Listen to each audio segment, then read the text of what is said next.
Hello ছাত্রছাত্রবৃন্দ, কেমন আছো?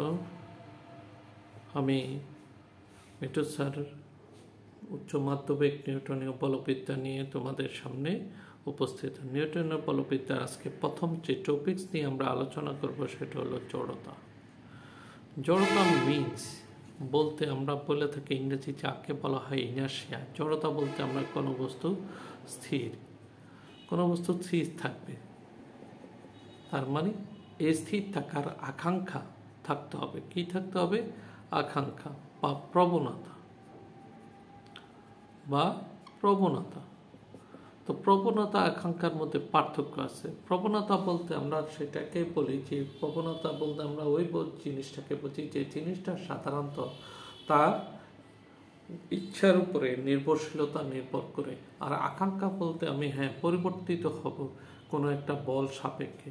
প্রবণতা সাধারণত বল সাপেক্ষে হয় না।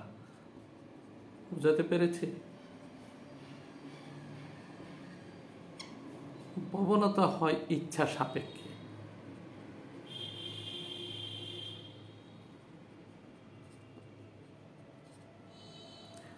আকাঙ্ক্ষা বলতে আমরা সাধারণত কোনো ইচ্ছার বহিঃপ্রকাশকে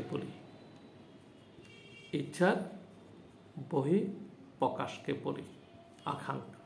যেমন আমি আজ কান্দিরপাড় যাব, এই কান্দিরপাড় যাওয়ার হিসাবটাকে আমরা বলে থাকি আকাঙ্ক্ষা।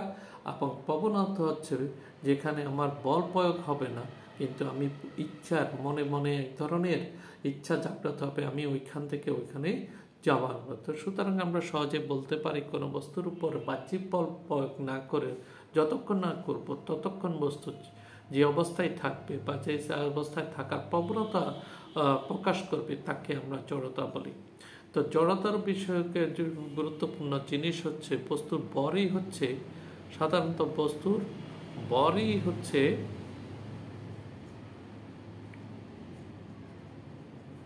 জড়তার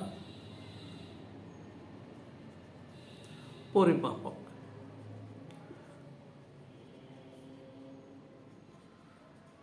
অর্থাৎ যে বস্তুর মধ্যে বর থাকবে সে বস্তুর জড়তা কাজ করবে, আবার হোক সেটা গতি জড়তা হোক সেটা স্থিতি জড়তা। সুতরাং যে বস্তুর উপর বর থাকবে না সেখানে জড়তার কোনো আধিক্যত। জড়তা থাকতে হলে আমাদেরকে অবশ্যই ওই বস্তুর একটা নির্দিষ্ট পরিমাণের কি থাকতে হবে? বর থাকতে হবে। কিন্তু এই বরের উপরে নির্ভর করে কতটুকু বস্তুর ভর সাদৃশ্য হচ্ছে সেটা পরিমাপ করা বা নির্দিষ্ট করা যায়। এই নির্দিষ্টর উপরে নির্ভর করে বস্তুর বাহ্যিক বল সাধারণত প্রয়োগের পরিমাপ নির্ধারিত হয়। কোনো বস্তুকে যদি আমি 5 নিউটন ধরে নিলাম, কোনো বস্তুর ভর হলো 5 কেজি। এখন তাকে বল প্রয়োগ যদি আমি করতে হয় আমাকে তাকে 5 নিউটন বল প্রয়োগ করতে হবে অথবা তার বেশি করতে হবে। কিন্তু কখনো ছোট 4 নিউটন বল প্রয়োগ করলে ওই বস্তুটা কখনোই তার অবস্থা পরিবর্তন করতে পারবে না। ব্যাপারটা বুঝতে পেরেছি? তারপরে যে টপিকস নিয়ে আমরা কাজ করব সেটা হচ্ছে নিউটনের জড়তা বিষয়ক প্রথম সূত্র। নিউটনের জড়তা বিষয়ক প্রথম সূত্র হিসাবে বলা হচ্ছে যে বাহ্যিক বল প্রয়োগে কোনো বস্তুর অবস্থা পরিবর্তন করতে বাধ্য না করলে বস্তু চিরকালে স্থির থাকবে, গতিশীল বস্তু চিরকালে গতিশীল। উদাহরণ হিসাবে ধরা যাক একটা বস্তু কি করা হলো, সে একই অবস্থায় স্থির অবস্থানে আছে। তো স্থির অবস্থানে যখন থাকবে তখন আমরা সহজে বুঝতে পারবো এটাকে অবস্থার পরিবর্তন করতে হবে। তো ককে ক্ষতে স্থানান্তরিত করতে হলে আমাকে কি করতে হবে? মধ্যস্থ যে দূরত্ব আছে সেটাকে অতিক্রান্ত করতে হলে তার উপর একটা বল প্রয়োগ করতে হবে। যতক্ষণ না বল প্রয়োগ না করব ততক্ষণ ক সবসময় কি থাকবে? স্থির থাকবে। ক যখন ক্ষতে চলে যাবে তখন তখন কয়ের অবস্থা পরিবর্তন হবে তোমার গতিশীল। তো সুতরাং বল প্রয়োগে গতিশীলতা অর্জন হয়। তো গতিশীল বলতেই আমরা বুঝি বল প্রয়োগের পরিমাপক। গতিশীল বলতে আমরা বুঝি কোনো বস্তুর উপর বল যদি যতক্ষণ প্রয়োগ করা হবে ততক্ষণ ওই বস্তুটি গতিশীল থাকবে, আর যতক্ষণ করা না হবে ততক্ষণ ওই বস্তুটি স্থিতিশীল থাকবে। তার মানে এখানে বস্তুর বলের উপরে গুরুত্বপূর্ণ হচ্ছে তার নিট বল। যদি কোনো বস্তুর উপর নিট বল শূন্য থাকে, নিট বল বলতে আমরা সামেশন ইকুয়াল টু 0 বলে, নিট বল 0 থেকে তাহলে ওই বস্তুর কখনো ত্বরণ সৃষ্টি হবে না। তাহলে সুতরাং বলতে পারি নিট বল শূন্য হলে বস্তুর নিট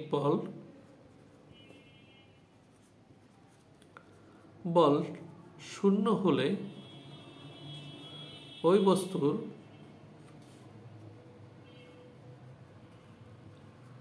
ত্বরণও শূন্য হবে। জিনিসটা খ নম্বর প্রশ্ন হিসাবে আসার সম্ভাবনা থাকে। তাহলে নিট বল যদি শূন্য হয় তাহলে আমরা কি বলে থাকি? ত্বরণ শূন্য। তো জিনিসটা কিভাবে ঘটে?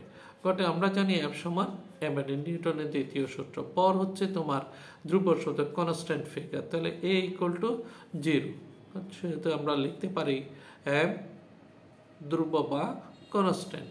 তা m সাধারণত পরিবর্তন হয় না। কোনো বস্তুর বল জন্মর পর থেকে যা আছে মৃত্যু পর্যন্ত তাই থাকবে।